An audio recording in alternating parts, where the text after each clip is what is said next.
Thank you for listening to this Podcast One production, available on Apple Podcasts and Podcast One.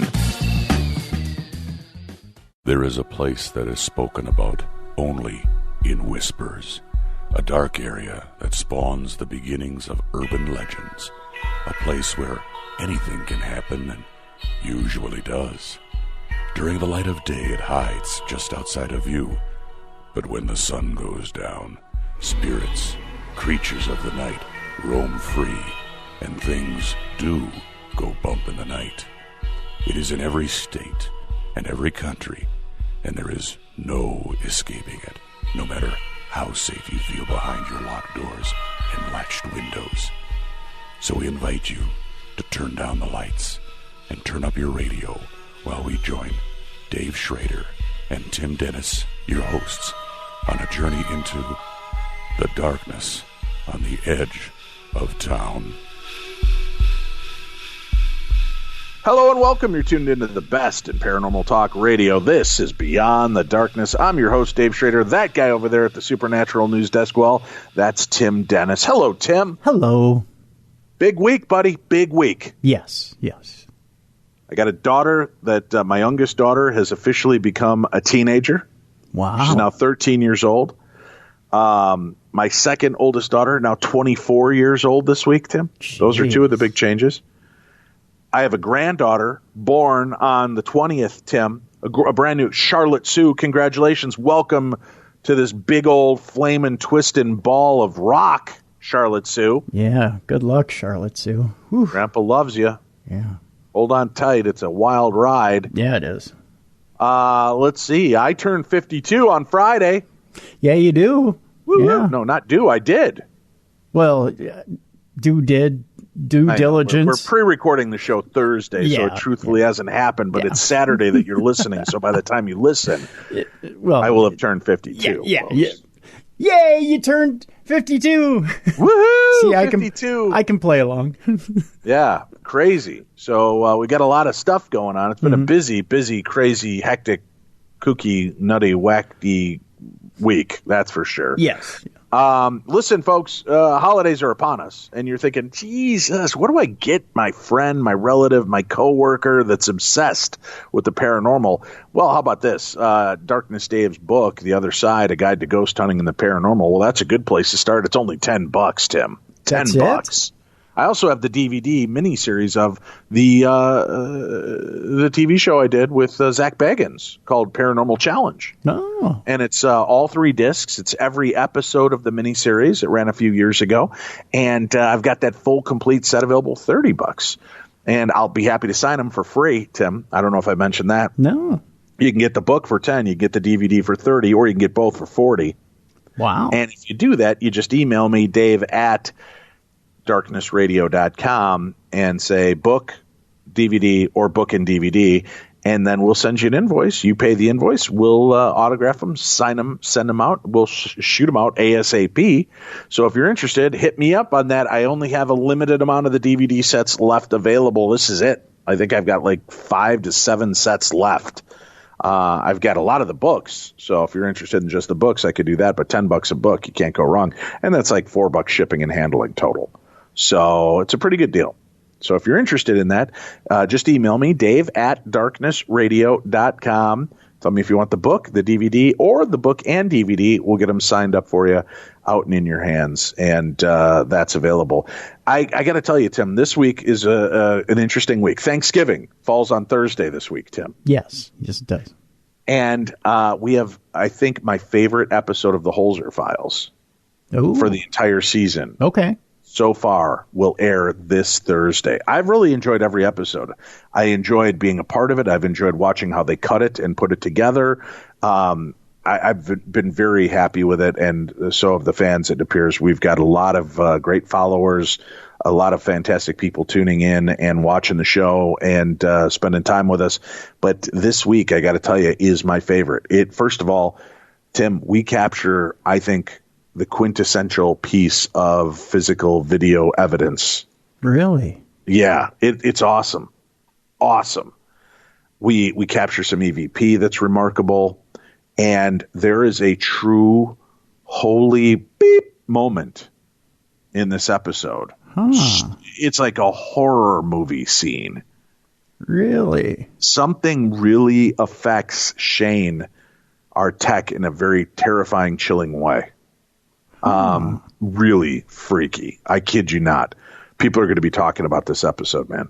This is my hands down favorite episode of the season. I only get to see them when you guys see them. However, I did get to see this one in advance because I had to do a couple of interviews about it. Mm-hmm. Mm-hmm.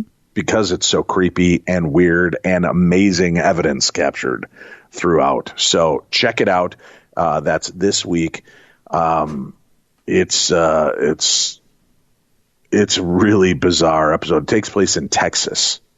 And this episode airs on Thanksgiving. So it's yet another thing to be thankful for on Thanksgiving, Tim. 10 o'clock Eastern, 9 o'clock Central.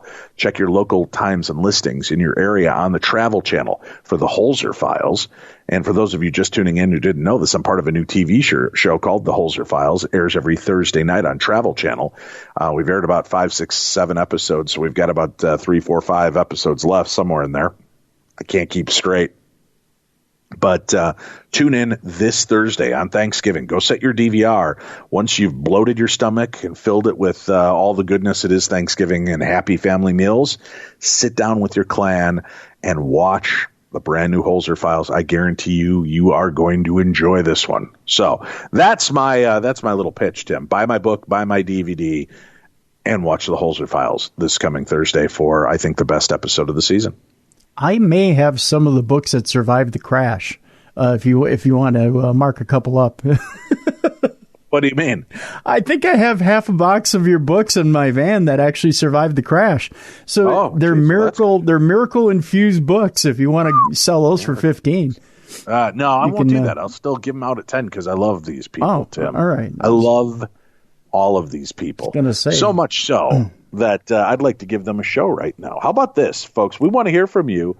You can call into our Voices from Beyond voicemail and share your personal stories with us. We'll be airing them every Saturday on this program, airing your stories. So get off your ass, dial this number, 651-300-4977. That's 651-300-4977, and share your personal encounters with the strange and the supernatural, whether it's a funny story, terrifying, heartwarming, ghosts, goblins, poltergeist, demons, angels, UFOs, Bigfoot. If you've had a strange and anomalous encounter, we want to know about it. It's a 3-minute message you can leave. You can always hang up, call right back, and continue the story if you didn't fit it all in that first 3 minutes. But be a part of the show. 651-300-4977. Let's show them an example of what it sounds like to be a brave caller, Tim. All right. With this, our first call this week on Beyond the Darkness. Hey, Dave and Tim. This is Dylan from Central Illinois. Just calling. I've been listening to your guys' podcast for a little while now. I have a few stories I can share, but I'm just going to share one. This is my first time calling in. I've been interested in the paranormal for a long time now, and I'm pretty excited just to find new things, hear new things, new stories. It all excites me. Anything about the paranormal excites me. But where I'm going with this story is, so my mom passed away in 2014. Unfortunately, she was murdered by a guy that was just basically on a crack bench.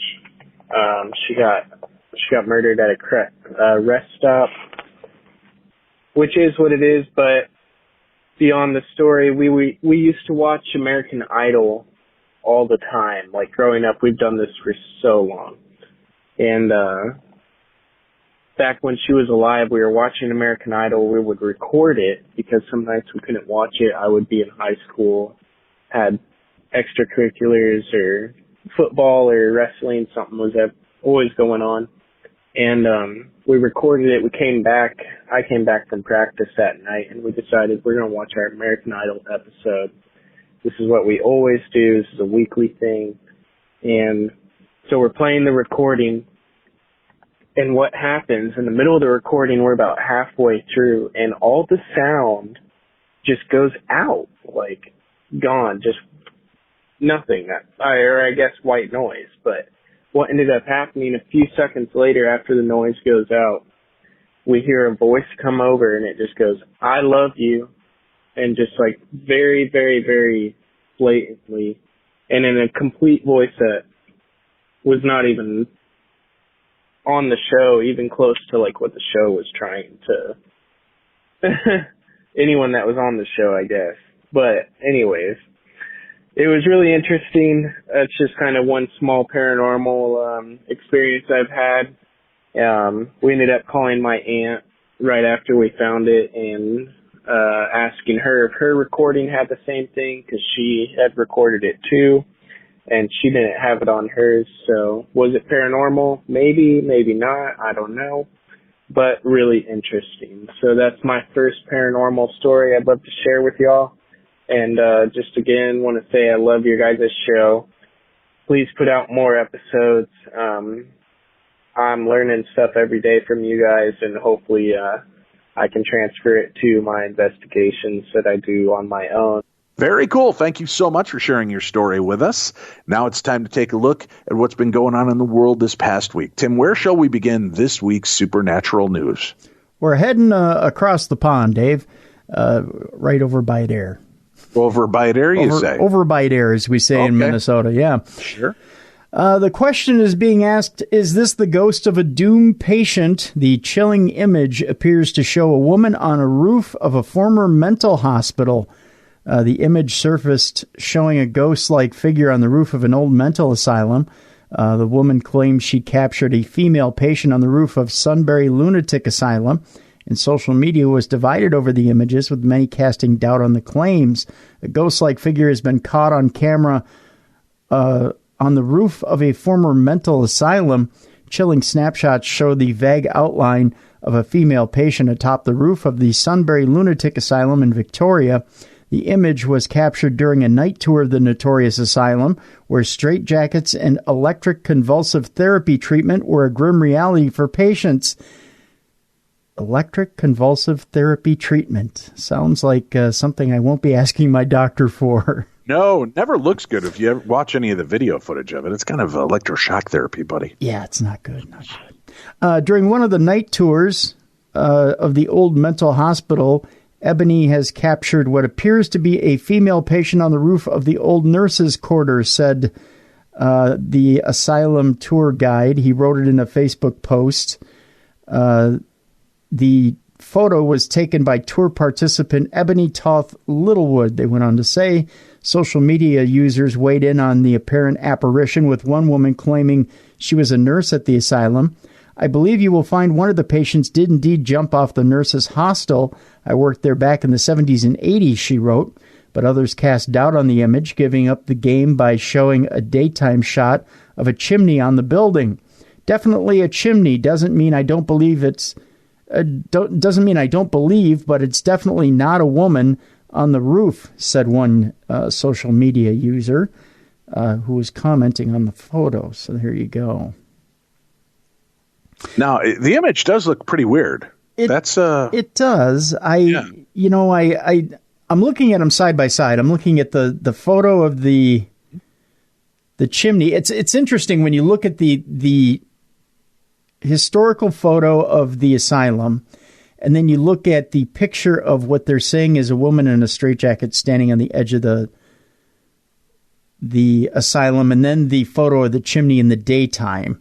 When you look at the two together, I could see where the pareidolia would come in and where that could be the chimney. Really? You're thinking it might be the chimney? Yes, I am. I'm thinking it may be the chimney. Are you thinking it might be the chimney, though? I am thinking it's probably the chimney. Could it? I'm just asking out of curiosity, though. Is it most likely the chimney? Chimney, chim-chiroo, Dave. Gotcha. Yeah. Interesting. That's what I'm thinking. Well, that's Tim's varied, cynical take on it. Why don't you guys take a look at the picture for yourself, and you'll see a ghost. You'll see ghosts, because that's the good one. Yeah, that's what's really going on. Tim's just an angry, bitter man. That's not it at all. It just what? Oh, I'm sorry. Did I say that out loud? Yeah, I just really do think it's the chimney. Gotcha. Yeah. All right. Where are we off to next? We're talking Conjuring 3. Patrick Wilson is speaking out about it. He's saying it's definitely a different beast. Oh, good, an X-Men crossover. No, I think he's foreshadowing of the next one. Waiting for X-Men Conjuring crossover, Dave, and finally they're going to do it. That would be actually pretty decent. It would be. Except for didn't they kill off? Did you see the last X-Men movie? I hope so. I hope it's the last X-Men movie. It's not. Disney's going to get their teeth into it sometime in 2022, I'm sure. That'll be good, yeah. Yeah. In the wake of reprising the roles of Ed and Lorraine Warren in this year's side story, Annabelle Comes Home, Patrick Wilson and Vera Farmiga will also return next Halloween season for The Conjuring 3, which filmed earlier this year. This time around, James Wan has handed the reins over to director Michael Chavez. The Curse of La Llorona. You thought I forgot how to say it, huh? Look at you. I know. I've been practicing. A first for the franchise's main films. It's a much different feel, Wilson told the site. It's still the same bones. It's still very much Ed and Lorraine. Again, we are pushing our characters to places they haven't gone, but the film will be a real nice addition because it's definitely a different beast. Pun intended. Ooh, there's beasts in here. He continued, it was really, really exciting because of the spinoffs. When you come back to the flagship movies, I want to feel like, okay, now we're back in the Conjuring world. There's a different weight to those movies just in scope alone, budget, time to shoot it, and all that stuff. It's got great producers and honestly a super happy and supportive studio. So it's a lot of positivity, even though you're dealing with a lot of negative demons, and I can't wait. That's what he went on to say. The Conjuring 3 will be about a man on trial for murder who claims he was possessed by a demon. Producer James Wan recently said of the real-life case, I think it's the first time in America's history where the defendant used possessions as a reason, as an excuse. The Conjuring 3 is set for release September 11th, 2020. I'm looking forward to that. I'm liking that they're taking what we were expecting and kind of giving us a new storyline going into the kind of the monster phase. Mm-hmm. I think if I understand, I think it's going to be one that they crossed on the Annabelle Comes Home show. Okay. Yeah, I think. I could be wrong. I don't know. Don't trust me. I'm probably drunk. Hello, Dave and Tim. I'm not writing today about a paranormal experience I've had, but one that I've had to wonder about. Your episode on past life regressions and hypnotizing really made me think about a thought I've had for quite some time, basically by hearing something from one of your past shows. I've been affected, as I'm sure many of us have, by folks real close to me suffering from Alzheimer's and dementia. One of the most cruel diseases, in my opinion, for both the victim and the family. Them not knowing who we are and the family thinking I'm a stranger to them. I always had a belief that the patient really knows what they're trying to convey, but the brain is misfiring to confuse them or just not letting them get it out properly. That they really do know who you are, but just can't communicate it. So I would be curious if someone would do a past or present life regression on an Alzheimer patient to see if they could communicate with their stable portion of the mind, just as you mentioned for people in a coma. I feel Alzheimer and dementia is an awake form of a coma. Now, note, I'm no scientist, but I did play one with Lois when I was a young boy. I love you guys. Can't get enough yins. Yins. It's like an East Coast thing. Yeah, when yins, right? Yeah. It's an East Coast thing. Yeah. I've been a long-time listener from your second year in. Woo! Well, thank you. Yeah. Boy, you guys were so proper and NPR-like back then. I love that you broke out of your public radio skin and got more daring and funny. Tim has the same sense of humor as me. I'm sorry. I'm sorry. Yeah, we're sorry about that. I'd go for the low-hanging fruit as well. So I find it funny when he ventures out. Keep up the great job. Oh, and on another note of the paranormal, I also enjoy watching the HOLZER files. I was watching the recording of the Lambert Castle on Friday morning, trying to get them to count in the ratings. Thank you. And Ghost Adventures came on afterwards, so I continued watching. I have to ask, the episode about haunting in Seattle with Keith Linder seems just too bizarre and staged. Do you think his girlfriend was screwing with him, or maybe they were both wanting 15 minutes of fame? I just got the sense that they were trying to get on TV. For as active as they say it was, and you and the GA team didn't even get a boo, I call shenanigans, and that comes from Mark. Well, Mark, to answer your first question, the concept of hypnotizing somebody with Alzheimer's or dementia, I did pose that question to a hypnotherapist this week. They said the main problem is there has to be some semblance of focus in order to get them to go into a hypnotic state.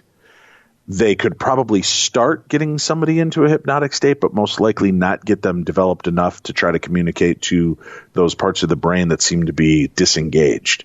So that's the real problem. So it most likely would not work. Somebody in a coma state who's already kind of in a relaxed state might be more workable. But again, it's something that would take a lot of practice and a lot of attempts before we would start getting any real empirical data about it. But it's a good point.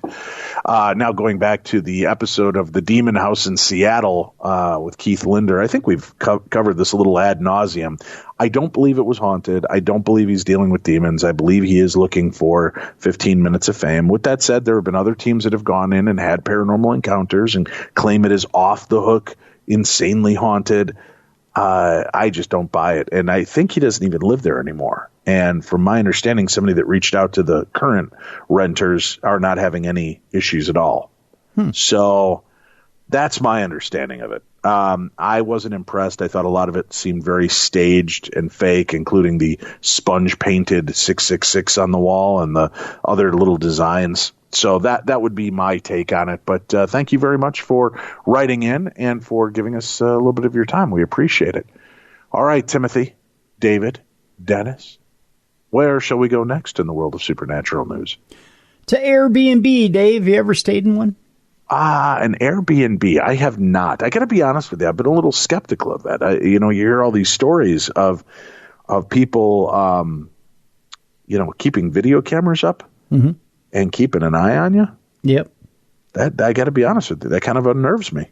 Well, don't select the Chuck Berry suite then, Dave. That's something you don't want to do. That's faux show. Yeah, you never want to do that. Faux show, Tim. Airbnb CEO, they had a little bit of a snafu this past week, a little bit of a whoopsie, a little bit of a press conference where they said that they were going to check all 7 million properties to make sure they were what they were, because, they have pictures that are put up on the site that you think you're getting one thing, and then you show up and you end up with a really crappy property, or, you end up in a slum or something like that. So I guess that's been a problem with Airbnb. But there's another problem, too, as far as Airbnb is concerned. Their CEO said guests once complained because a haunted listing was a little too haunted. Sometimes you get a little bit more than what you're looking for, I guess. That's his life. Yeah, I guess, right. Airbnb CEO Brian Chesky has opened up about the weirdest complaint a user has ever made, and it involves a debatably friendly ghost named Stanley. Oh, that's the nicest name for a ghost ever. I mean, Stanley. One day a customer calls us and says they want a full refund, Chesky said last week at a New York Times Deal Book conference. We say, why do you want a full refund? They said, because the house is haunted and there's a ghost in the house. But was there a disclaimer saying that before you checked in that there wasn't one? Huh? Well, here's the rest of the story, Dave. Okay. Chesky's team needed to verify the claim and rang the host, assuming they would deny that their property was haunted, and lacking any supernatural photographic evidence, it would be case closed. Well, unfortunately, the host confirms the ghost, saying that it's a friendly ghost named Stanley, and that the ghost Stanley is in the listing description, Chesky says. We read the listing, and Stanley is mentioned. When Airbnb pointed this out to the spook guest, well, they clarified that their issue was not with Stanley's presence, but that he was not friendly. Yes. Yes, we knew about Stanley. That's why we booked it, Chesky said, the guest retorted. But Stanley has been harassing us all night. Chesky was at a loss at this point. How do you educate that? He asked. There is no playbook for this stuff. Stanley, the ghost of questionable amicability, say that 10 times fast, tops Chesky's list of strange Airbnb. Get it? Airbnb issues. But he says the company gets millions of customer calls daily, and many are quite bizarre. Once Chesky booked a woman's home that had a parrot in the listing. Well, that'd be kind of fun. I thought that was really cool until I got to the listing and I realized that it was a studio apartment, that she would be in the space with me, with the parrot, and that she slept on the couch. I slept in the bed, and the parrot joined me in the bed, he says. Oh. But see, parrots are the kind of kiss and tell. That's kind of small wiener. While it hadn't been what he was looking for, he accepted his fate. It wasn't really wanted, but, I didn't fight it, he says. So he just goes, you know what, she's going to lay on the couch, I'm going to lay in the bed, the parrot's in the bed with me. Yeah, okay, I got a good deal. I'm going for it. Chicka wow wow. Here are some other haunted Airbnb listings where ghosts are ready for your judgment. Of the haunted house in Ontario, Canada, Airbnb writes, guests swear that they've seen the apparition of a man in a suit standing in front of a mirror and a figure of an angry woman wearing a dark blouse and skirt. The 1885 Victorian home goes for $94 a night. Not bad for a haunted listing. The Cisco post office closed in 1990, or in the 1990s rather, but has been renovated into a tiny guest house without running water. So there's strike one. It offers an authentic ghost town experience and boasts a fire pit, air conditioning, Wi-Fi, and scenic views for $60 a night. The Biddy Pace Brothers Shack also still stands in the ghost town and can be yours for $65 a night. Just remember, you can't shower or wash your face or anything. In Oberlin, Ohio, guests at the $145 a night Inspiration House have commented that they can hear someone slowly pacing the upper level in heavy work boots and scratching on the hardwood. The host herself is a psychic and occult researcher, so in case you need a go-between to talk to the ghost to tell them to keep it down, you have somebody there. A Confederate soldier is suspected of haunting the Gettysburg Historic Lookout House in Aspers, Pennsylvania. Guests have reported seeing a man in a uniform, arms crossed, standing in a corner, but add that he and the other spirits that haunt the house are friendly. A private room in the home goes for just $128 a night. Not bad. In northern Germany's Rensow Manor Retreat, the home's foundation is 1,200 years old, and the guests believe the ghosts of Slavic gods continue to haunt the space, which costs $110 a night. That's not bad for sharing a room with a Slavic god, I guess. Upstate New York's Ensslin Mansion, which is only $99 a night, is haunted from its basement to its attic, from the windows to the walls. You can finish the rest. According to its host, the lively spirits are tricksters. Be sure to keep your eyes closed, as they reportedly love to hide them. In the early 1900s, a woman named Rosalia Finn died of typhoid fever at Manor Master Chamber in St. Paul, Minnesota, Dave. Her spirit reportedly never left the grounds. You can catch up with her spirit for just $76 a night. Wake Forest. That's all it takes? That's it. $76 a night to catch up with Rosalia. Rosalia, jump a little higher. There you go. For $76, you can do something with her fire, if you know what I mean. Wake Forest, North Carolina's Stroud House is our last spot, and it's rented by its original owner's great-grandson. Among other haunted happenings, a music box reportedly turns itself on and plays nursery songs, and dime-sized orbs, those orbs, sometimes float in the dining room. Guests continue to, they probably should dust. Guests continue to shell out $60 nightly for the space, despite the spook factor and possible uncleanliness. There you go. Crazy. Yeah. Hey, Tim, Yes. I just wanted to mention Yes. for people that are interested, you're thinking, gosh, you know what? I've kind of depleted a lot of the cool movies and horror movies that I like to watch. If only I could find something fun to do or read a good book. I just, if I could only find some place to do that. Well, I've helped with that, Tim. Oh, have you? Yeah, I've put together a little place that you can go where everybody knows your name, Tim. Well, at least we do. And it's my storefront. Listen, if you're looking for good movies and maybe some forgotten classics, then I want you to go check out darknessradio.com. Click on the store tab. And when you click on the store tab, you can go and see our Amazon storefront. And I've got it broken up. There's paranormal books that you hear featured on this show. There are true crime books you hear featured on our true crime. Then there is paranormal merchandise, which includes clothing and DVDs and movies. And I want you to check this out. I've got a few of my very favorite classic horror movies on there that I've been able to find in DVD and Blu-ray form. The first one I'm going to recommend is called The Other. It is not the movie you're thinking of with Nicole Kidman. That's The Others. It's called The Other. It's from 1972. It's a really good ghost, creepy story set in the turn of the century. As a matter of fact, I think it's John Ritter's very first movie.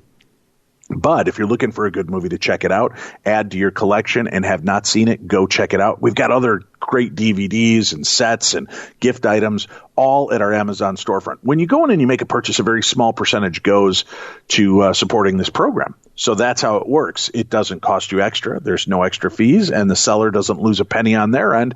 It's just part of the affiliate program that we're a part of. So I'm going to recommend that you go check that out. Again, for all the books that you hear featured on this show, for all the documentaries, all the other great things, go check it out for yourself on our site. Go to darknessradio.com, click on the store, and that'll take you right to that page, and you'll be able to access the storefront for our Amazon page and see all the other cool items that we have listed right there. All right, where are we going next, sir? In the Navy, Dave. That's where we're going. We're going in the Navy. In the Navy. I just wanted to see if you'd break out in song. I would. Of course I am. You know, I've got musical Tourette's. I cannot not do that. It's like people beg for stories where you're going to use the word phenomena because they know what's going to happen to me. I see. Well, maybe we'll find one. Damn it! All right. Navy officers say unknown individuals made them erase evidence of a 2004 UFO encounters. Unknown individuals, Dave. Just random strangers came along and said, erase that. Several Black, maybe, Tim? Men in Black, you think? Will Smith and Tommy Lee Jones? Well, God, yes, much better than the alternative, that crappy Men in Black International sequel. I didn't even bother. Let me help you, Tim. Don't. Okay. All right. Yeah, you're welcome. Time saved. Thank you. I appreciate that. Several Navy officers who witnessed the now famous Nimitz UFO encounter in 2004 say unknown individuals showed up after the event and made them turn over data recordings and videos, according to Popular Mechanics. For several days in November of 2004, a Navy missile cruiser sailing around 100 miles off the coast of Southern California detected strange radar signals emanating from an object in the sky. The signals were erratic and didn't seem to match those given off by unknown aircraft.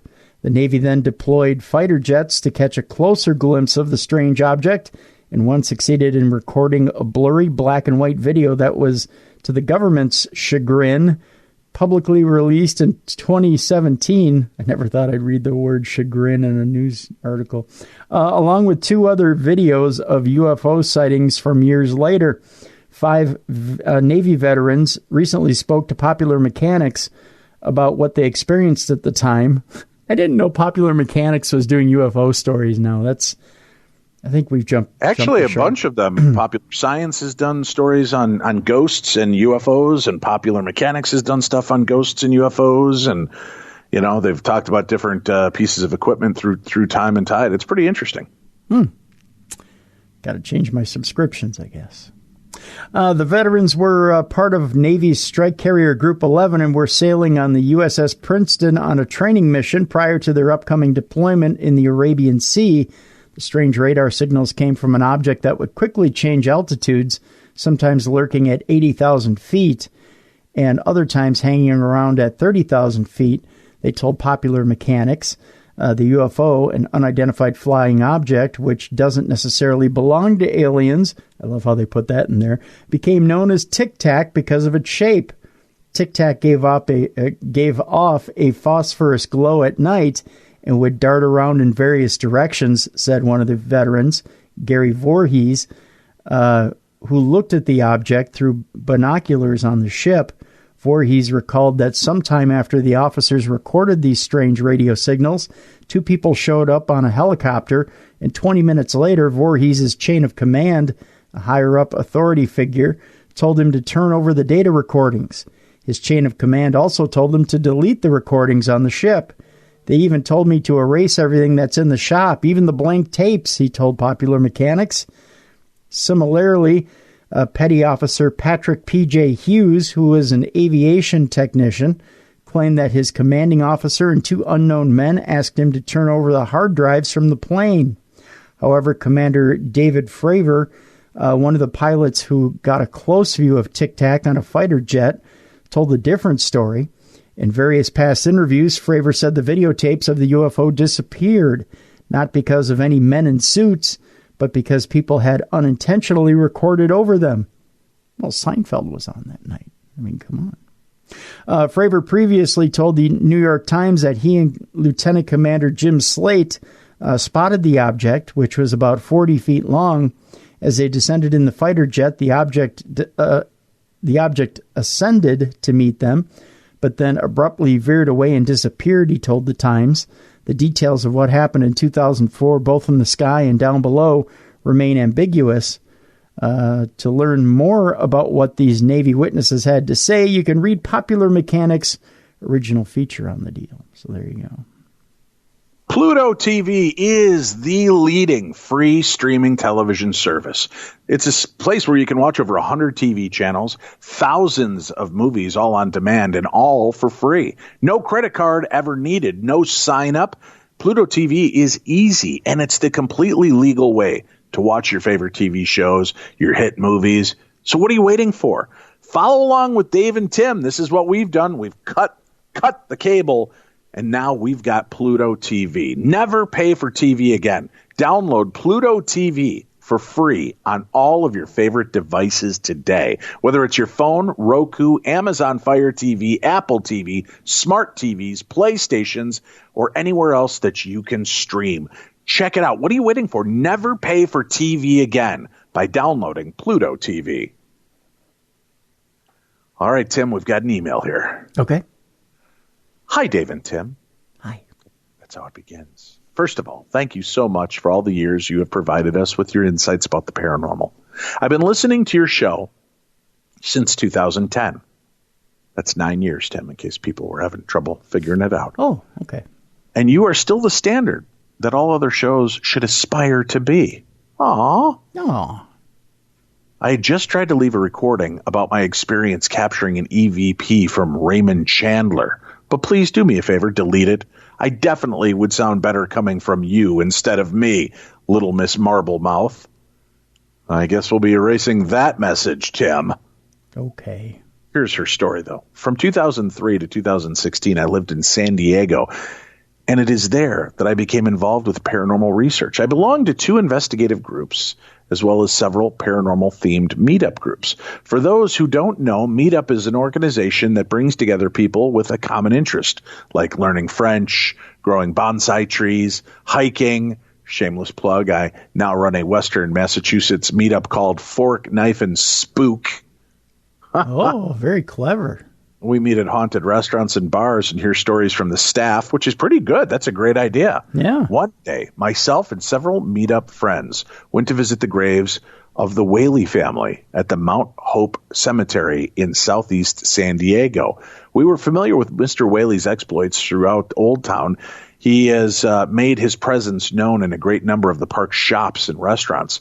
We were curious if he was equally present at his gravesite. Well, it turns out he wasn't. Wah, wah. So after 30 minutes of trying to get an EVP, scrying and dowsing, we decided to wander around and then go to lunch. However, by total serendipity, as we were crossing over a section of the way to the car, my friend Petra looked down to read the name on the stone she was walking past. It was Raymond Chandler's. If there was any doubt if it was the Raymond Chandler under his dates and quote, dead men are heavier than broken hearts. which sounds like something out of one of his novels. I knew that he lived in La Jolla, an affluent area a few miles north, but how did he end up here? I placed a trigger object of a nip bottle of bourbon on the grave and proceeded to conduct 3 10-minute EVP sessions. While we were walking back to the car, I played back the recordings. The first and third produced no results, but the middle session provided a pleasant surprise. About 2 minutes into it, I had asked, "Who is your favorite character?" In response, I heard a hissed reply, "Spade." It's good to know somebody's a David Spade fan, Tim. Oh, yeah. Yeah. Clearly a reference to Sam Spade, and a sarcastic one at that. Sam Spade is one of Dashiell Hammett's protagonists. So there you have it. While alive, he was a difficult person. He battled alcoholism, did not suffer fools gladly. While writing the screenplay for Hitchcock's Stranger on a Train, he called Hitchcock a fat bastard. And after that, the two never spoke. That's hard to believe, Tim. I don't believe it. Let's just say, as he was as hard-boiled as his main character, Philip Marlowe, Raymond Chandler, a sarcastic curmudgeon in life and still the same in death, there is something to be said about consistency. Thanks again, Dave and Tim, for keeping us enlightened and entertained. That comes from Donna Tim, in Springfield, Massachusetts. Okay. Yeah. Let's take a quick break. We'll come back. We've got more to discuss. Why? Because, well, that's what we do. We're a talk radio show. So come on back. We'll be back with more right here on Beyond the Darkness. We're so excited to be welcoming Hotboxing with Mike Tyson to the Podcast One family. Listen as Mike Tyson, the baddest man on the planet, pours his soul into conversations with fascinating minds, celebrities, and athletes, along with his cosmic millennial sidekick and former NFLer, Eben Britton. Kid Dynamite dives deep into the issues impacting all of us today. This podcast will change the way you see the world. Check out their first 2 episodes featuring Evander Holyfield and Tip T.I. Harris. Don't miss Hotboxing with Mike Tyson every week on Apple Podcasts and Podcast One.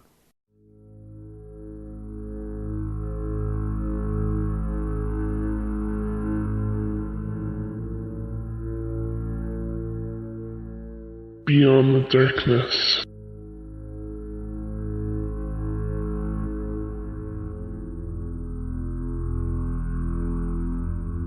Hey folks, do us a favor. If you love the show, head on over to iTunes, rate and review the program. Let them know how much you love this program. Every time you do that, it helps to encourage new people to find us. Rate and review. Go ahead, give us that 5-star review. I know you're thinking maybe it's a 3.5, 4 stars. Screw you. Stop being a miser. Give us 5 stars. It doesn't cost you anything. Just go put up 5 stars and tell everybody how remarkable the show is, how much you enjoy the show. And that way it can alleviate the negativity from the couple of naysayers and bah humbuggers out there that have put up nasty little comments. So go help us out, rate and review the program Beyond the Darkness on iTunes. If you love the show, show us a little love and support. That's the easiest way to do it. And remember, if you want to see Tim and I figure out the best places to do it, by visiting darknessevents.com. That's darknessevents.com. You'll see all the best places to meet with Tim and I throughout the next year. There's all the different locations, spots, and sites are up on the website at darknessevents.com. All right, Tim, it's Supernatural News time. Where are we off to next? I believe this is Australia, Dave, but I don't know where Olivia Newton-John's daughter lives. Have you ever wondered that? Like when Olivia Newton-John took off and toured the world or was off doing her thing, do you think she just left her daughter with a kangaroo? Wow, I didn't, but now I'm kind of wondering. See, I wonder that too. Do you? I wonder if she really was a good mom. Wow.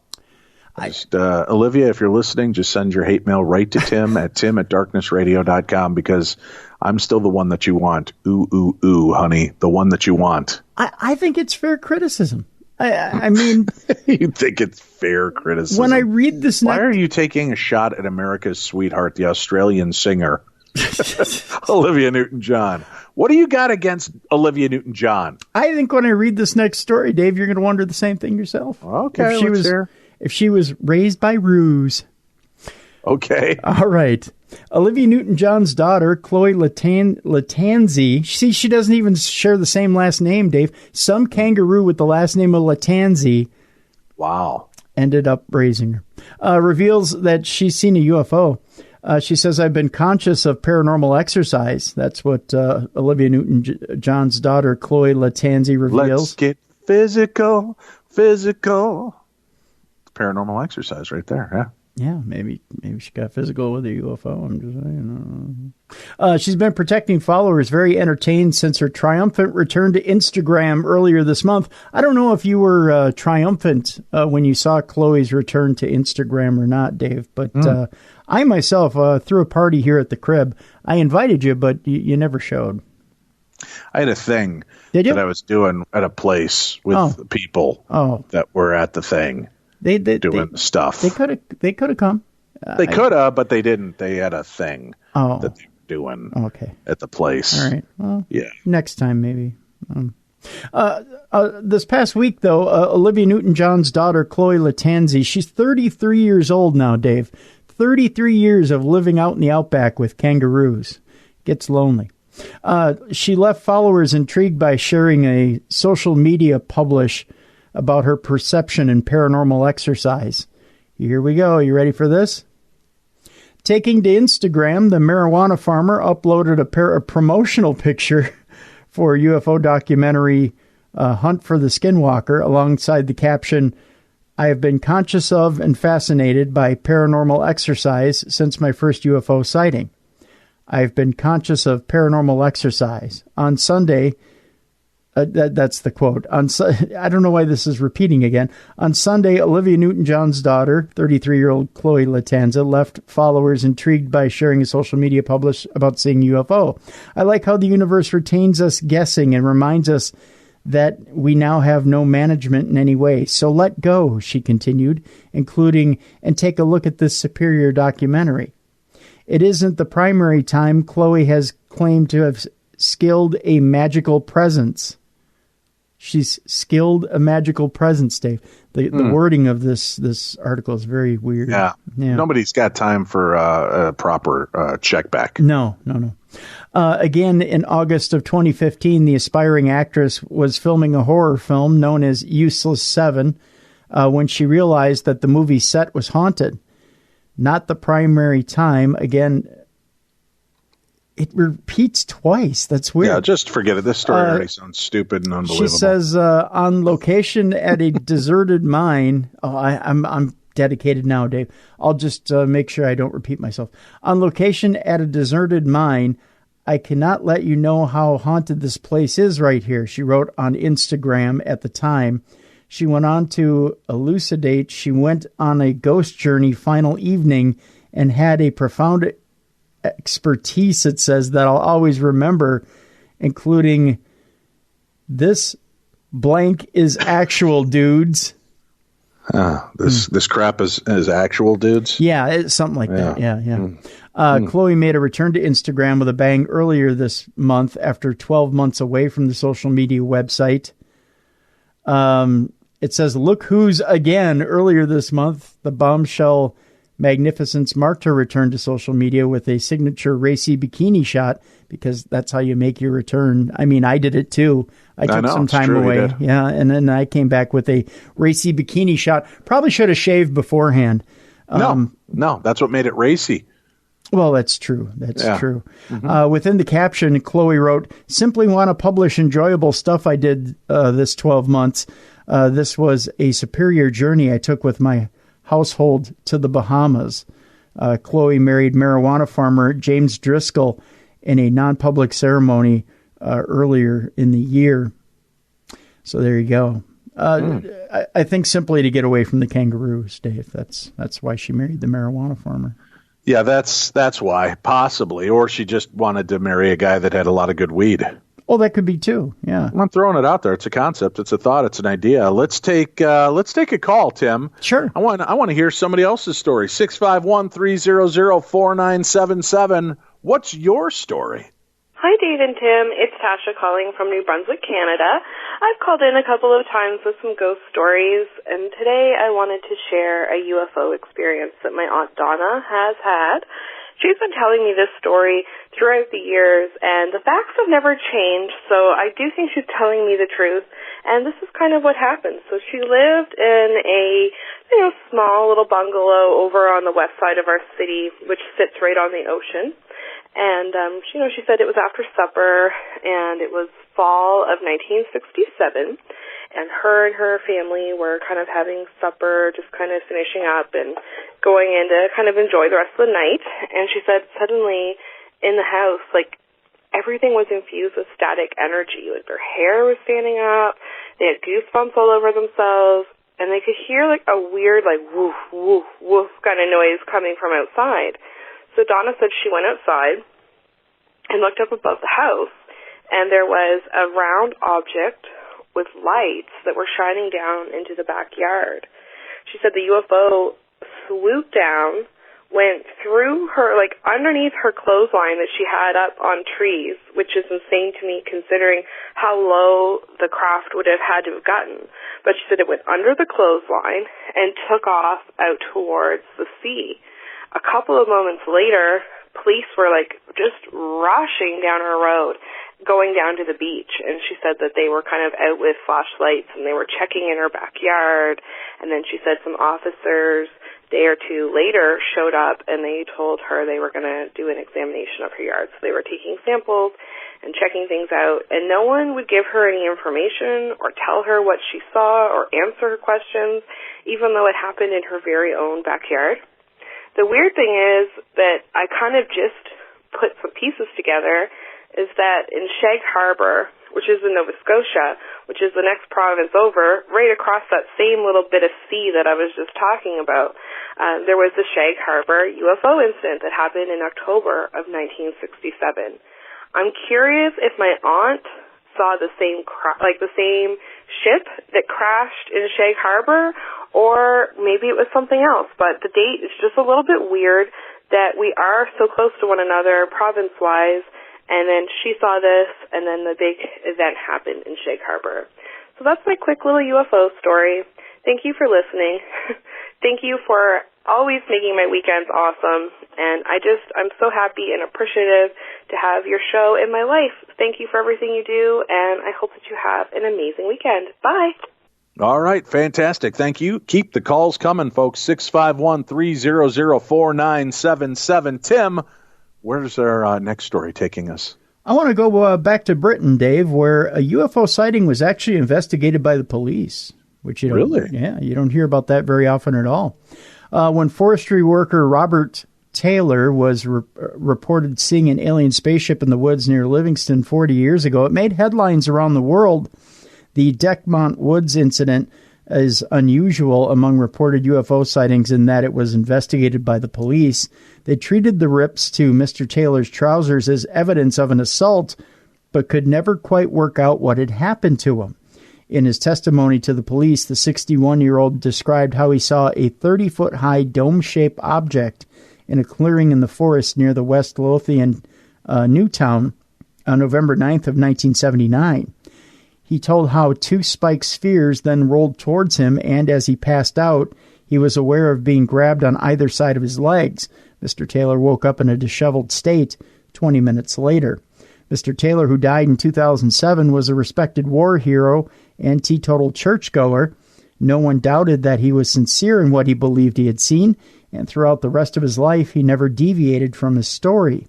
He told the police he had been working alone, checking fences and gates at Deckmont Woods at around 10:30 when he came across the spaceship in a clearing. After the spiked objects rushed out and tried to grab a hold of him, all he could remember was a strong smell of burning. When he came to, the clearing was empty, apart from a pattern of deep regular marks on the ground. He went to his van, but was so shaken he drove it into a ditch and had to stagger home in a dazed condition. When he got to his house, he told his wife Mary he had been attacked by a spaceship thing. Because Mr. Taylor was in such a state, the police were called and officers found themselves inquiring into an assault on a forester by alien beings.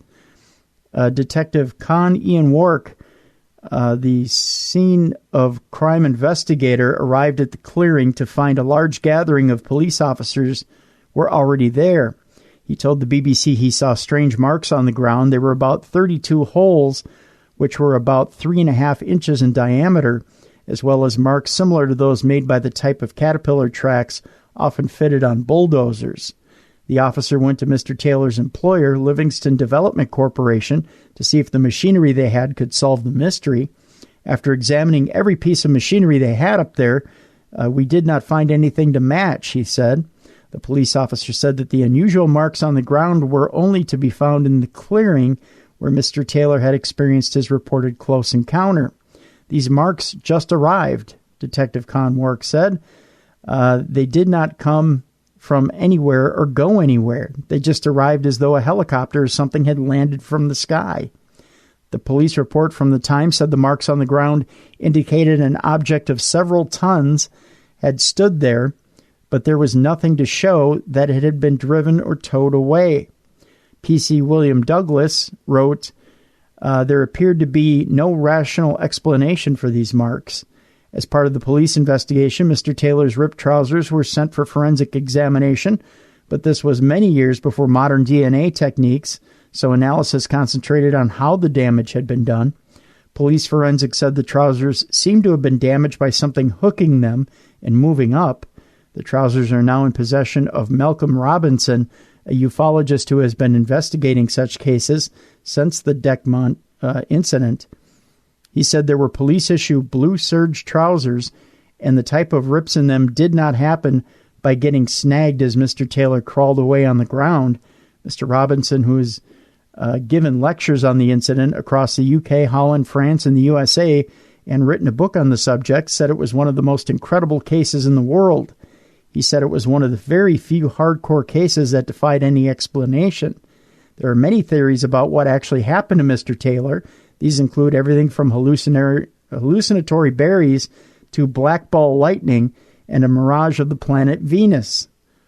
A medical explanation could lie in an epileptic seizure being suffered by Mr. Taylor, but there was no evidence of this gathered at the time. In her police statement, his wife Mary said Mr. Taylor had no history of mental illness, but had contracted meningitis 14 years earlier. She said the treatment was successful, though in July of that year, he had suffered a series of headaches and was admitted in the city hospital in Edinburgh.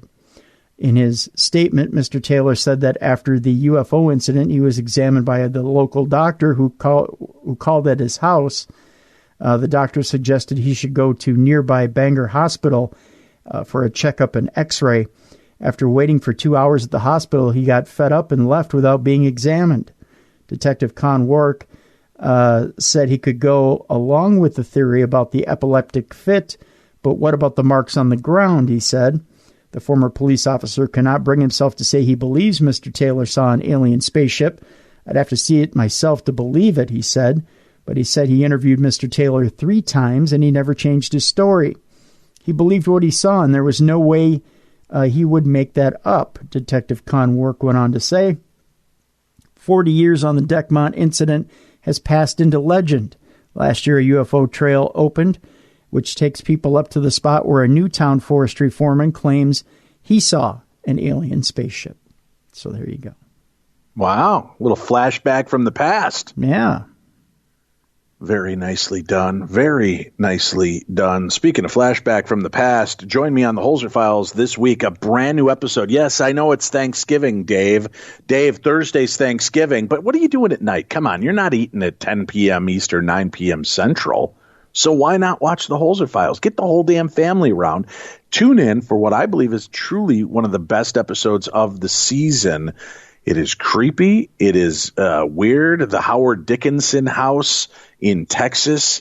And again, one of my favorite episodes. It captures an amazing piece of physical video evidence, some awesome audio evidence, and has one of the most chilling personal encounters of any of the episodes. And I'm even including the one where I got bitten and knocked down on my ass.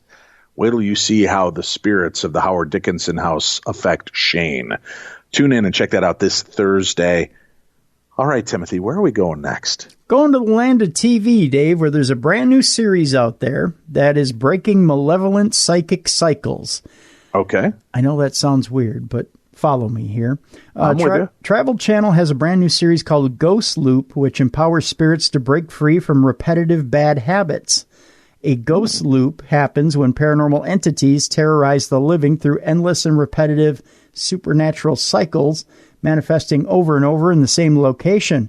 Travel Channel's upcoming new series, Ghost Loop, will attempt to break cycles of trapped paranormal activity and restore peace by drawing out each spirit through recreated trigger environments.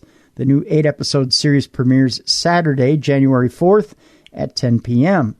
In each hour-long episode, a team of experts will examine and research their client's property and history and perform a preliminary paranormal investigation and come up with a plan to stop the haunting.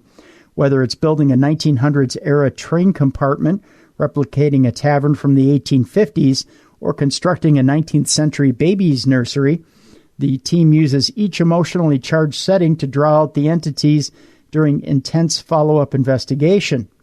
The team is led by paranormal investigator and medium Sean Austin, who is the author of the book Shadow Chasers.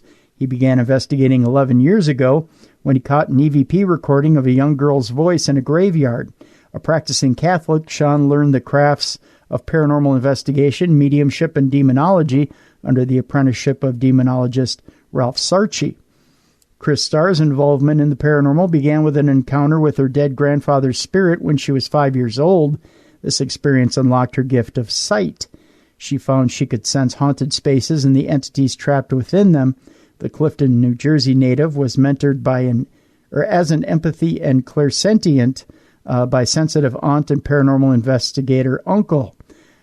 Chris's goals are to help the living and understand the spirit world and to bring peace to spirits locked in ghost loops.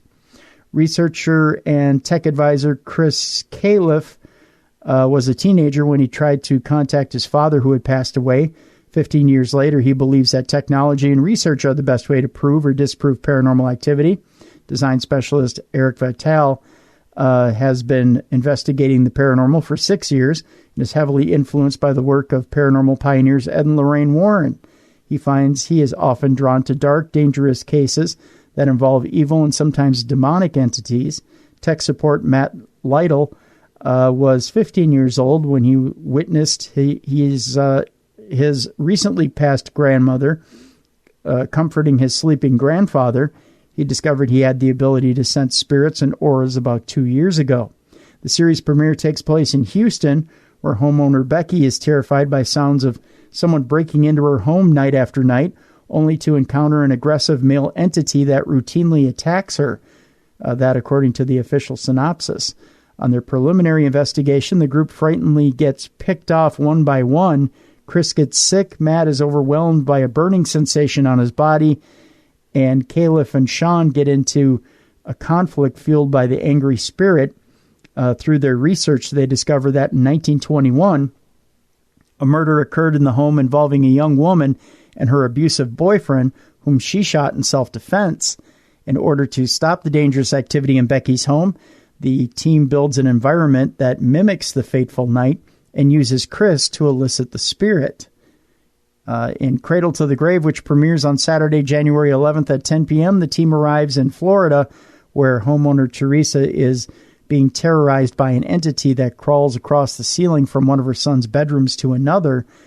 Teresa's land has a violent and tragic past that leads the team to investigate 3 locations: Teresa's home, an alleged stillborn burial ground, and a bridge where lynchings were once committed. The 3rd episode is called Frozen in Fear. It's set in Lubbock, Texas, where a woman named Michelle and her young children are targeted by a malevolent spirit known as the Tall Man. The team discovers that the Tall Man was once a train robber who killed his victims by throwing them off a Lubbock train trestle. By engaging the spirit in a 1900s-era train car trigger environment, the team attempts to cast him out. That episode airs January 18th at 10 p.m. Ghost Loop premieres Saturday, January 4th at 10 p.m. on the Travel Channel. So there you go. Sounds interesting. A new member of our Travel Channel family. Yes, indeed. All right, let's do another story. I want to hear from our callers, 651-300-4977. Let's hear your story next. Hi, Dave. Hi, Tim. My name is Christian, And I'm from Northeast Ohio. I actually live right in the heart of Amish country. And I was calling to tell you a story about an incident that happened to me whenever I was about 15 or 16 years old. Me and my mom and my stepdad and my step-siblings, we went on a trip to Arkansas. And what ended up happening is we were going down the highway, and my mom's alternator went out in her car, so we had to pull off in this little town. I don't even know the name of it, honestly. It was very late at night, and I was actually sleeping whenever it happened. But nonetheless, we pulled off at the only thing open in the town was this little tiny Super 8 motel. It might not have been a Super 8, but it was something similar. It was very tiny. But anyways, we walked inside to get our room key, and whenever I walked inside, obviously us kids were all sleeping, so I walked over to this stand-up mirror that was against the wall, and I was looking at my hair because at the time, being young, I had very long hair, so I was just making sure I didn't look dumb. So I walked over to this mirror. I'm looking at myself, and my sister standing right beside me. She was probably 8 or 9 at the time. And we're standing there, and I have to look in the reflection of the mirror. In the lobby, there was a little a sofa and coffee pot and microwave and all that stuff. And I looked over towards the couch, and I kid you not, there was a man. He was Hispanic, and he kind of had hair kind of like Muhammad Ali, like you'd see whenever he was fighting Frazier. Very short-cropped, dark black hair, and he was peeking over the couch. And it took me by surprise. I kind of jumped, and I looked over at my sister, and she had seen it too. And so I walked around the couch, and there was no person there at all. And I was dumbfounded by it. It's the first experience I'd ever had in my life. It was a full-body apparition of a person. And he looked just like any person you'd ever see walking down the street. He wasn't see-through or anything. He was completely solid in form. And, yeah, he was peeking over the couch, his eyes just above the back of the couch looking at me. And, yeah, me and my sister were the only one that's seen it. And after that, we walked out of the room, and as soon as we walked out, I told my mom, "Did you see that? Did you see that?" And I'm not sure if they really believed us or not, but I could barely sleep that night. That's the only thing I was thinking about the entire time. And but yeah, that was probably the most profound experience that I've ever had. And still to this day, me and my sister, we still talk about it. And it was odd because that kind of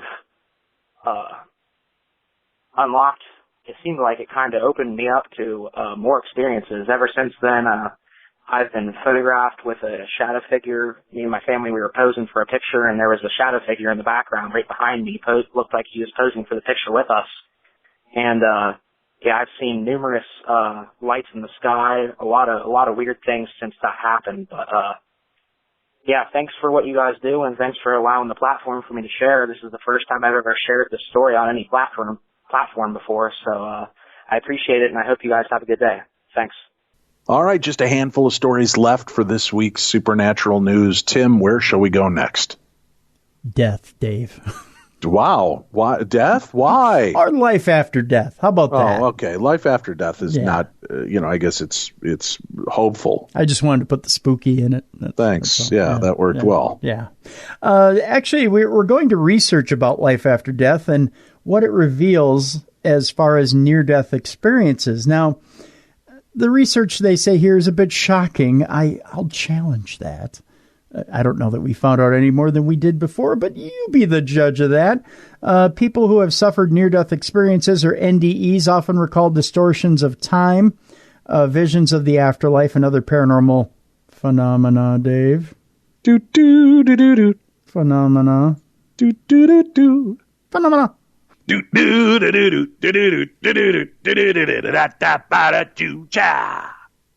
A medical expert has astonishingly claimed all of this, although the science on life after death is inconclusive. According to this article, thousands claim to have experienced some form of an afterlife Most commonly, hospital patients who suffered a near-death experience report visions of light and voices at the end of a tunnel. Others have more bizarrely claimed to have stood before the pearly gates. The question of whether life continues after death has been at the forefront of research carried out at the University of Virginia Medical Center here in the U.S. In March of 2017, the university hosted a lecture dedicated to the last 50 years of research on the afterlife. Professor Bruce Grayson, who took part in the lecture, discussed some of the more bizarre NDEs he has come across through his research. According to the psychiatrist, many patients on the verge of dying experience the slowing down of time, see their life flash before their eyes, and have a sudden sense of clarity. He said the changes of feeling include a sense of peace and well-being, feelings of joy, a sense of oneness or cosmic unity, an encounter with what seems to be a loving, warm being of light.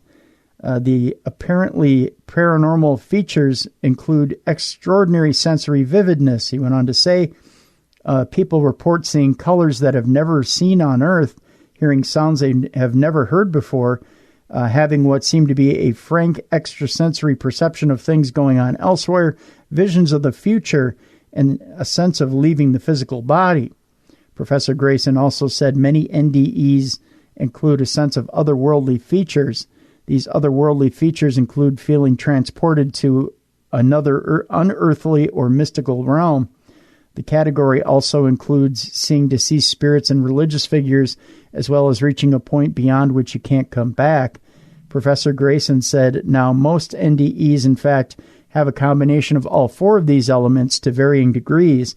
The researcher interviewed patients about their NDEs in the 1980s and followed up with them about 40 years later to determine whether time influenced their memories of the events. Surprisingly, his study found memories of the NDEs were still reliable nearly 40 years later, meaning the stories did not change over time. The psychiatrist did, however, notice experiences of an afterlife were influenced by cultural norms. He said, for example, near-death experiences of third-world countries do not talk about entering a tunnel the way Americans do. They would talk about entering a cave or a well. One truck driver I interviewed talked about entering a tailpipe. I don't know why I find that funny, but I do. I'm not going to fall for the old banana in the tailpipe trip. That's right. So you have to use whatever cultural metaphors are at your disposal to describe the phenomenon. Not going to do it. Not going to do it. Okay. So our NDEs are just reporting what they expect to happen when they come close to death. According to the NHS, there is a strong possibility people who stand on the verge of dying hold on to consciousness. If blood still runs through the brain, it's plausible people will still see lights and hear voices they later confuse with an afterlife experience. NDEs do not constitute full-on patient deaths. Therefore, the NHS argues patients could not have technically experienced the afterlife. The NHS said the existence of an afterlife remains a matter of belief, not scientific proof. Researchers at the New York Academy of Sciences have also proposed afterlife experiences can be examined by removing the consciousness from the brain. Robert Burchard of the NYAS said, it's certainly possible that maybe there's another layer of reality that we haven't yet discovered that's essentially beyond what we know of the brain and what determines our reality. So I believe it is possible for consciousness to be an as of yet undiscovered scientific entity that may not necessarily be produced by synaptic activity in the brain. Many people who claim to have briefly died and returned to the land of the living share their experiences with the Near-Death Experience Research Foundation, or NDERF. One man who said a major heart attack left him on the verge of death has claimed to have met his maker. Another woman reported how she saw an eternity of nothingness before coming back to life. Well, that's chilling. One man even claimed to have proof of God himself after briefly venturing over to the other side. In another bizarre story, a woman claimed to have found evidence of the afterlife, her future, and of reincarnation. So there you go. Very cool. Hey, listen, folks, in case you've been following along at home, our Tim Dennis hit the psychic quadfecta. Is that a word, Tim? Quad would be 4. It would be the quintfecta. Yeah. Is that the right one? Yeah. The quintfecta. I asked Tim again. Ran the Tim, table. For betonline.ag, I need 5 picks. 5, count them, 5 football picks. And last week he picked every game correctly. Huh? How about that? 5 games. Tim, how many hundreds of dollars did you win? None. Not I did, because I bet on everything Tim told me to. Bam! In your face. So, the $250 I won, I'm going to be utilizing to take myself out for a well-deserved birthday dinner. Thanks, Uncle Tim. You're welcome.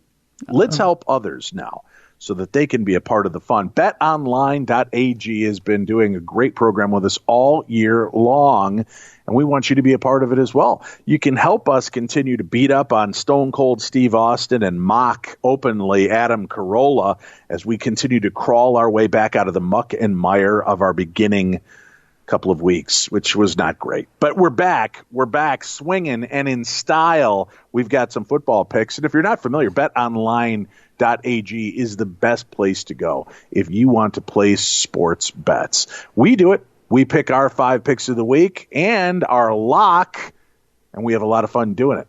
We're playing along, we're making some money, we're having some fun, and we'd like you to join in on all the fun. BetOnline.ag is the place you want to go, and make sure then you use Podcast One for your 50% sign-up bonus. BetOnline.ag, your online sportsbook experts. If you're into NFL, MLB, college football, NBA matchups, all of the fun stuff, and you want to be a part of this, do it. And when you go sign up at betonline.ag and use Podcast One for your 50% sign-up bonus, you get that nice kick. But if you play along with us and we happen to win big that week and get all 5 of our games right and we beat everybody else on our picks, then they will be awarding $500 to us that we can give out to our listeners that are playing along on betonline.ag. So this is what's going on. We've got 5 new picks for this week. Tim. Yes. Who are the winners this week? This is these are the 5 that we're picking for this week, Dave. And I'll tell you this week, first of all, let's put our little disclaimer in. This is a tough week in the NFL, Week 12, as the waters are a bit muddied this week with some interesting winners and losers. But I'll tell you this week, get your pen and papers out, because this is who we believe wins this week in the NFL. Your first matchup this week in the NFL has to do with the Steelers at the lowly Bengals. Now, the Bengals are at home, and they haven't exactly won a game. The Steelers are coming off that game with the Browns, that controversial game where the Steelers quarterback almost took a helmet to the head from Myles Garrett. The Steelers, even though they're a little beat up, they're still looking pretty good. The Steelers are going to win that one against the Bengals. So the Steelers are your first pick this week.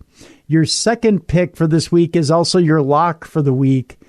And that has to do with the Carolina Panthers at the New Orleans Saints. The Saints are at home. They're looking good.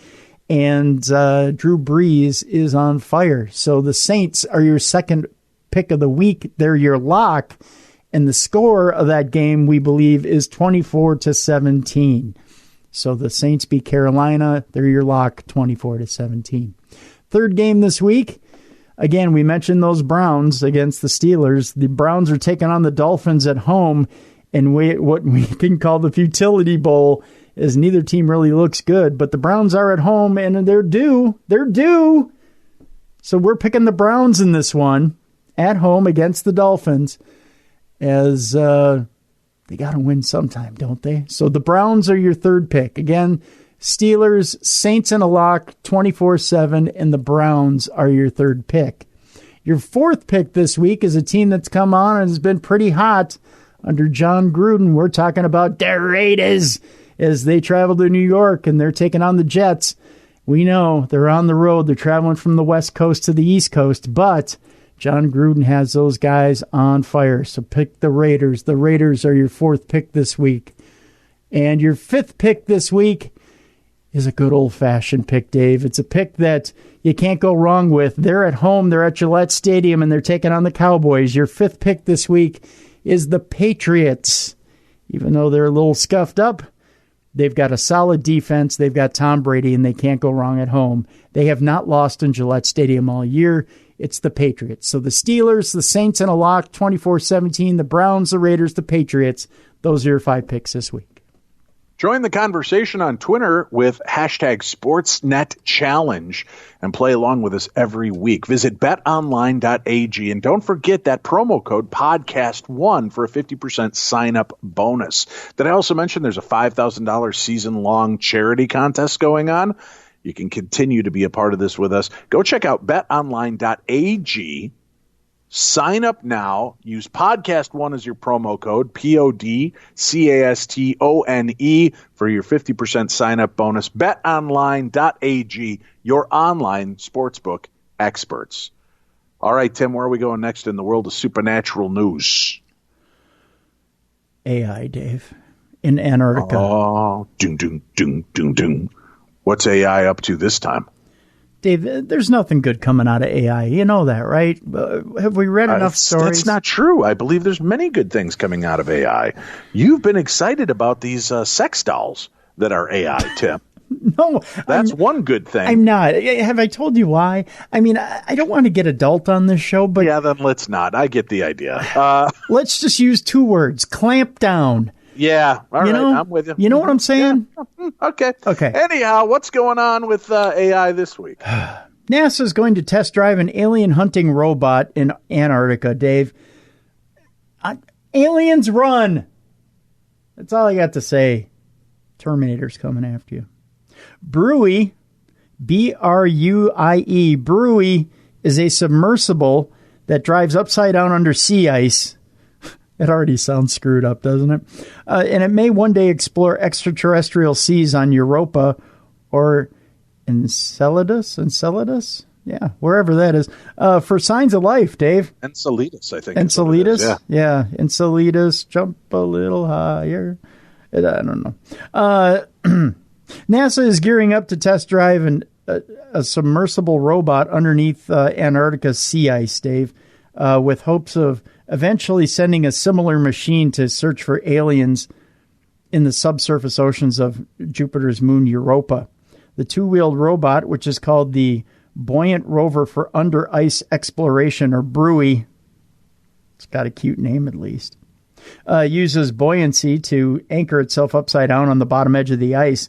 This distinguishes it from other free-swimming robot concepts designed to look for extraterrestrial marine life, such as the Eurex or Europa Explorer. While BRUI would not be able to probe the depths of alien seas, it could be extremely useful for studying the zone where ice crusts in the ocean environment are interact. We found that life often lives at interfaces, both at the sea bottom and the ice-water interface at the top, said Andy Klesch, the lead engineer on BRUI, in a statement. Most submersibles have a challenging time investigating this area, as ocean currents might cause them to crash, or they would waste too much power maintaining position. BRUI, however, uses buoyancy to remain anchored against the ice and is impervious to most currents and anything else, Dave. It's impervious to most anything else. It's going to crush us all. There is a lot of evidence that you're sending it far, far away, Tim. They're sending this poor piece of AI far, far away so that it can look for alien life for us. And what happens when it's done eating all the alien life and turns its attention back to us? Oh, you are a dark fella. Mm-hmm. There's a lot of evidence that Europa, which is slightly smaller than the moon, has a vastly salty ocean under its icy crust that is likely, almost sounds delicious, that likely contains more water than all of the Earth's oceans combined. In fact, just this week, scientists were able to directly detect plumes of water vapor shooting out of cracks in the ice for the first time. Liquid water has been an essential ingredient for the development of life on Earth, and its presence on other worlds is considered to be the most significant factor in their potential habitability. Habitability, Dave. That almost sounds like habitability? Habitability. It sounds like a Bill Cosby line. As a result, Europa has become one of the most sought-after targets for robotic exploration, along with Saturn's moon, the one that you said, the chlamydia. No, Enceladus? Yeah, chlamydia. Thanks. Yeah, Saturn's moon, chlamydia, which also appears to have a subsurface liquid water ocean. It would be an immense challenge to land on Europa because Jupiter emits damaging radiation that is expected to scramble spacecraft electronics. Even if a lander pulled off the feet, a Europa submersible would have to find a way to dig or melt its way through 6 to 12 miles of ice crust to reach the ocean. But if scientists and engineers are able to solve those challenges, Bruy would be a valuable tool for exploring the eerie water worlds inside Europa and chlamydia.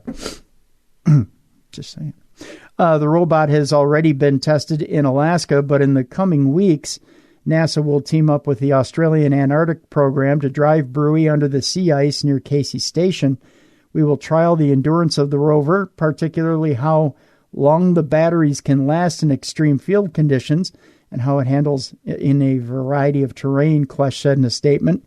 The team hopes that Bruy will eventually be able to handle being in the icy water for months at a time without running out of power, which will be necessary for its mission to alien worlds. It is unclear if robots will ever find their way to Europa's seas. Assuming they do, the Bruy team aims to be ready to make a splash. That's a play on words. I don't know if you know that or not. But I like that. yeah. Nice play. Yeah, thanks. Yeah. Yeah. All right. Where are we off to next, sir? Next, we are talking a little bit about. Actually, we're gonna wrap up with 3 UFO stories. We'll talk first about Penn State's SETI Center, which could legitimize alien research. The search for extraterrestrial intelligence, or SETI, is stuck in something of a catch-22. Researchers often have trouble funding their SETI efforts because the lack of discovered aliens makes the hunt seem pointless, but it says we need more scientists looking for aliens to improve our chances of finding them. Now, a new Scientific American story details how an in-development center at Pennsylvania State University, we call it Penn State for short, could break researchers out of that pattern, potentially signaling a shift in alien hunting from fringe science to legitimate academic pursuit. Penn State astrophysics professor Jason Wright is currently spearheading the effort to create the Penn State Extraterrestrial Intelligence Center, or PSETI Center. That almost sounds dirty, but that's yes, my mind. It does. The goal is for the academic center to become a hub of SETI research, providing reliable funding for SETI for the long term and legitimizing the search for aliens in a way that might actually speed up their discovery. Academia formalizes disciplines and creates a canon of work that gets cited and a common body of knowledge to build upon, Wright told Scientific American, and that's what SETI has been missing. Donors have already pledged roughly $3.5 million to PSETI's center's endowment, which again sounds a little dirty. But as it stands, the center doesn't actually exist right now. It's still awaiting final approval from university officials. However, Douglas Kavanagh, dean of Penn State's Eberly College of Science, is optimistic that PSETI Center will get the go-ahead from the higher-ups. The president of Penn State is already on our advisory board, even though we don't have a center, he told SA. And that is the story there. So there you go. All right. Next up, we talk about a bit of a UFO shock. An expert claims that aliens predicted the end of the world in a terrifying encounter. Ufologist Billy Meyer has claimed messages from alien life forms has warned of a potential world-ending event that needs to be prevented, Dave. Michael Horn, research scientist and representative for ufologist Billy Meyer, said Mr. Meyer believed he was contacted by aliens to warn of the dangers of the god of chaos, Apophis asteroid, is what it says here. During an interview with express.co.uk, Mr. Horn revealed that the claim of alien life wanting the world to come together to deflect the asteroid was stated. NASA has insisted the space rock is highly unlikely to strike the planet in its next flyby. Although NASA remains confident that the asteroid will not hit the planet in its next flyby the planet in 10 years' time, they have deemed it a potentially hazardous asteroid, or a FA, Dave. That's what it's FA. A FA. Okay. Potentially, it sounds hazardous when you just put it that way. Mr. Horn said, fortunately, as far back as 1981, when Meyer was given this information by these people, he documented it. They said, here is the recommended means of averting impact. They said, look, there are things such as solar sails and other means they might want to try. They may also want to try to blow up the asteroid, but that is not recommended. The most highly recommended means is to detonate a nuclear charge in the proper proximity as to just deflect and nudge God of Chaos asteroid Apophis off its trajectory. When asked why... They're going full-on Deep Impact, huh? I guess, yeah. Was that Deep Impact or was it Armageddon? I think it was Armageddon. Yeah, it was Armageddon, yeah. I think Mr. Meyer's seen Armageddon one too many times. When asked why Mr. Horn's team and Billy Meyer's conclusions differ from NASA's, he said the space travelers' technologies greatly exceed NASA's. To prove it, they gave Meyer more than 250 specific examples of prophetically accurate scientific information decades before our own scientists discovered it. The aliens gave Mr. Meyer specific information regarding the devastating impacts of the Apophis asteroid and explained the many after effects. Mr. Horn said they gave information on climatic and tectonic changes and also additional changes that will threaten to split the crust of the Earth from the present-day North Sea down to the Black Sea. That Apophis will create a new continent due to an enormous crack of the Earth from the North Sea to the Black Sea, from which will spew forth red-hot lava. Red-hot lava masses and earth gas, etc., will in addition create from it a deadly sulfurous wall, which, drifting westward, will cover the land and with that create an additional death zone. During the interview, he also referenced... Jeez. Yeah, I know. You talk about me being cheery. During the interview, he also referenced the comic illustration of Billy Meyer's presumed initial discovery of the Apophis asteroid before NASA, entitled The Adventures of Billy Meyer. That's the end of the story, but that's interesting nonetheless. Oh, no, it's not the end of the story. Hold on. There's more. There are a bunch of pictures that hid the end of the story here. Because of the destructive power of an asteroid impact, space agency NASA has begun preparations for missions on how to best deal with asteroids heading towards Earth. Asteroid researchers and spacecraft engineers from the U.S., Europe, and around the world gathered in Rome earlier this year in September to discuss the latest progress in their common goal. It will be an ambitious double spacecraft mission entitled HERA, H-E-R-A, to deflect an asteroid in space to prove the technique is a viable method of planetary defense. The mission will be conducted using the might of NASA, the European Space Agency, and other asteroid specialists.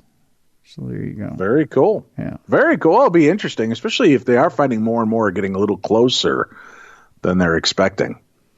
That's for sure. Let's hope it's not coming this way. I got stuff to do. Hey, let me remind you folks, because it's important. It's so important. If you're going to buy anything off Amazon.com, why not do it through our storefront and help us out? All you have to do is go to darknessradio.com, click on our store. It'll take you in. You can see the Amazon store link. Click on it. And there you're going to find a bunch of the books that you hear featured on our show, documentaries. We have got books on true crime. And then in another section, all the paranormal books. Another section is all the cool merchandise and DVDs and everything. So go in, check it out. And again, when you're making purchases through those links, a very small portion of every sale goes to line our very empty pockets. So helping us out doesn't cost you an extra penny, doesn't take anything away from the people that are selling it, but it helps raise the perceptions and get us in there. So make sure that you go use our store at darknessradio.com. Click on the store tab, and you'll be able to get that any of your items right through there. All right, where are we wrapping up today, sir? Our last story is in Brazil, Dave. where a UFO left strange landing marks during a close encounter with some terrified fishermen. Fishermen Fernando Becerra and Wilson da Silva Oliveira say they were gathering their nets on an island called Ilha do Maior in Sao Paulo, Brazil, when they saw a disc-shaped UFO which was emitting a bright yellow hue. Never seen before photos have revealed strange marks and burnt grass in a field, which fishermen claim were from a terrifying close encounter with a UFO.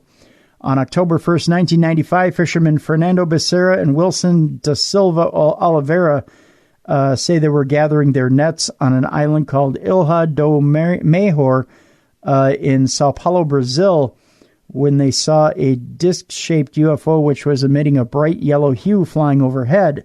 The pair thought it was a balloon at first, but when the object approached at speeds that they were convinced that it was an alien spacecraft. Terrified by the intense light, the pair jumped in their boat and fled as a mysterious object landed just a few meters away. Photos of the aftermath of the alleged encounter have now emerged, which show indentations in the soil and grass flattened in a circular formation. One of the fishermen even drew the UFO, even though it does look rather simplistic. And boy, does it ever. It looks like an 8-year-old drew it. Wilson said, "I almost died of fear. I hid in the bottom of the boat." Fernando added, "When the light was over our heads, it changed direction and went to a small island where it landed. On the lower part of the UFO, there was a number of spinning lights. We made about 10 attempts until the engine started. Then we left as fast as we could. We could see that the UFO had landed on a small island located between us and the mangroves of the Picabuco River. After the scare, Fernando and Wilson say they made their way back home to tell relatives, but could not sleep despite taking a mild medication to try and help them calm down. At dawn the next day, they claimed they returned to the scene and noticed a circular mark about 5.5 meters in diameter in the spot that they thought the spacecraft had landed, where vegetation was dry, twisted, and flattened in a clockwise direction. Apparently, 4 marks from the object's rectangular support legs were also found, each measuring 10 to 15 centimeters, proportionately distributed, and sank to a depth of about 1.5 centimeters into the soil. The fishermen returned home and reported their sightings to journalists at the Brazilian newspaper, the Tribuna in Santos. Experts from the National Institute of Aerospace Phenomenology. Do? I don't know that still qualifies. More of a question, yeah. Yeah, I mean, phenomenon is not the same as phenomenon. Yeah. Immediately launched a probe and took molds of the landing marks and plaster. Soil and vegetation samples were also taken as the investigators at INFA literally left no stone unturned in the investigation. Then the full-color drawing of the UFO was also made by one of the fishermen, which, by the way, excellent art piece. It looks like a Picasso. According to a detailed report by the INFA, the UFO made no sound, and the light produced by the object was so intense that the fishermen could see the crabs coming out of the holes on the other side of the riverbank. Details of the INFA report have now also emerged. The report found the sighting was classified as being a close encounter of the second kind due to the following characteristics. Mechanical effect, characterized by the marks left on the ground and by the crumpled and broken vegetation at the same location. The vegetation had suffered from excessive burning, possibly caused by heat from the lights of the UFO. EM, or electromagnetic effects, that caused the boat's engine to stop operating. Then the electrical components of the boat, such as the alternator, suffered damage, becoming burnt out. Subsequently, the tools and metal parts of the boat showed a form corrosion that did not exist before the UFO sighting. And physiological effect on the witnesses. Both witnesses complained of eye irritation and diarrhea. Soil samples underwent analysis to verify possible changes in pH. However, it did not reveal anything abnormal in pH. But in tests involving planting seeds in these soil samples, it was found curiously that in the soil samples taken within the burnt area, The seeds germinated easily, and those planted in the samples harvested outside the circle did not germinate and were attacked by fungi. This aspect of the case continued to baffle the investigators. Investigators determined that each landing gear would have weighed about 25 kilos, but the researchers believed that the UFO was much heavier and it did not pull all its weight into the soft ground. It became clear to the researchers that the marks were not from conventional helicopters or aircraft. The Santos Military Air Base stated that it had no aircraft in the area at the time. Philip Mantle, a former director of investigations for the British UFO Research Association, who now runs Flying Disc Press, careful how you say that, said, "We are all familiar with UFO sightings and encounters like the UFO crash at Roswell, New Mexico in the USA. Most UFO sightings that we read about are from the UK or the USA. However, there is one country that can put most others to shame when it comes to such encounters. It is a country better known for its football, rainforests, and coffee. That country is, of course, Brazil." Published in English for the first time, one of Brazil's leading UFO researchers, Tiago Tichetti, reveals all. If you thought you had heard it all when it comes to UFO encounters, then think again. And that's his direct quote. So there you go. Well, that's it for this week, kids. I hope you've had a good time. And remember, do us a favor. Go to iTunes, rate and review the show. Get it out there. Help us circulate the program. The more you rate and review, the more people we get to expose the program to. And if there's one thing we like doing is exposing ourselves. So please go do it right now. iTunes, go rate and review Beyond the Darkness. That's it. We'll see you again tomorrow with more of the best in paranormal talk radio. This is Beyond the Darkness.